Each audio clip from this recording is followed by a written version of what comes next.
Controllers are arguably the most overlooked feature in console gaming. While with the PC, you can use various mice and keyboards for various applications, and everyone has a preference, most gamers tend to stick with the controller that came packed in with the system. While I know there have always been third-party controllers, and yes, the Xbox Elite controller is incredible, most of them left a lot to be desired. Until now. Astro Gaming, a company mostly known for their headphones, recently debuted a new fully customizable wireless controller for the PS4, with a heavy emphasis on customization, and in my opinion, what really sets it apart from the standard PS4 controller, and even Microsoft's Elite. The Astro C40 is by far the most comfortable gamepad I've ever held. Its sturdy, dense feel really complements the grip and the snappiness of the buttons and triggers. In fact, this is about as close to a Nintendo D-pad I've found on the PS4. My only real gripe with the controls themselves was the trigger lock placement. While playing through Far Cry New Dawn, I kept locking my right trigger, which made it impossible to drive in that game. Minor problem, yes, but I really would have preferred those locks to be a bit more inward on the controller or something. I just kept locking them. The triggers feel great though, and the inclusion of a mappable UR and LR buttons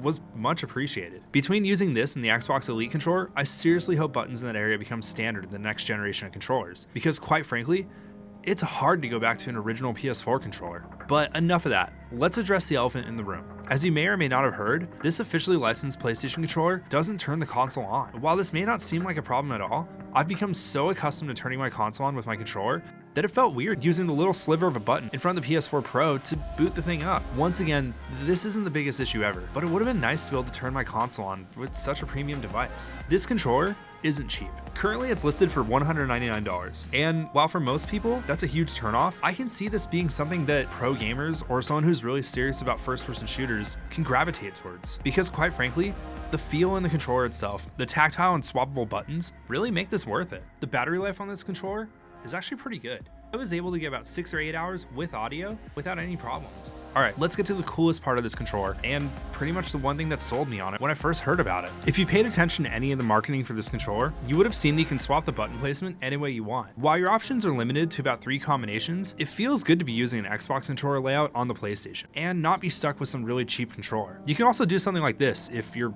life's a wreck or something. Changing the layout is simple. The thumbsticks and D-pad pop into the controller's board with the help of magnets and 4 screws into the plate. That's it. It's extremely simple and makes for cleaning the thing a breeze.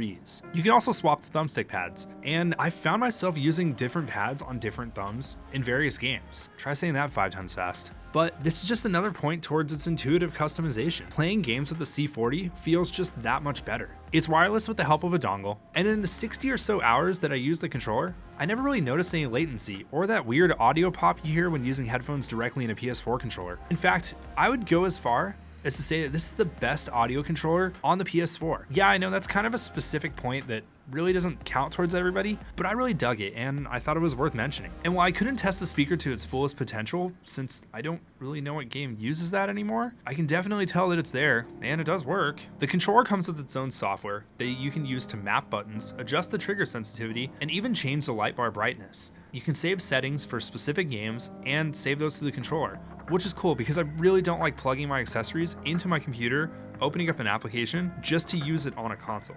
And there's really not much else to say there, but it is cool that you have software control as well as control of the hardware itself.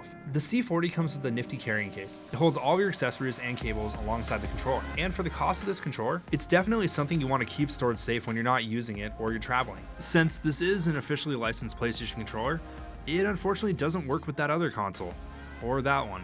But it does work with your PC. Astro gave me this controller to review, and while it's easy for me to go on and on about how great it is, I do understand that it's really expensive. And at $200, it's a hard sale. And while the cost is really high and it's something that definitely not everyone can afford, it is kind of worth it. While I would suggest this controller to anyone who wants a better controller than the standard PS4 gamepad, you really have to be someone who likes playing video games a lot, or you're really serious about first-person shooters, or you're a big-time streamer, something. If you're a casual gamer, I really couldn't justify the cost of this controller. But if you consider yourself more than that, this is totally worth checking out. Yes, I know it's expensive, but you really are getting what you pay for. Because quite frankly, you're gonna use a controller anyways, so why not make it really good?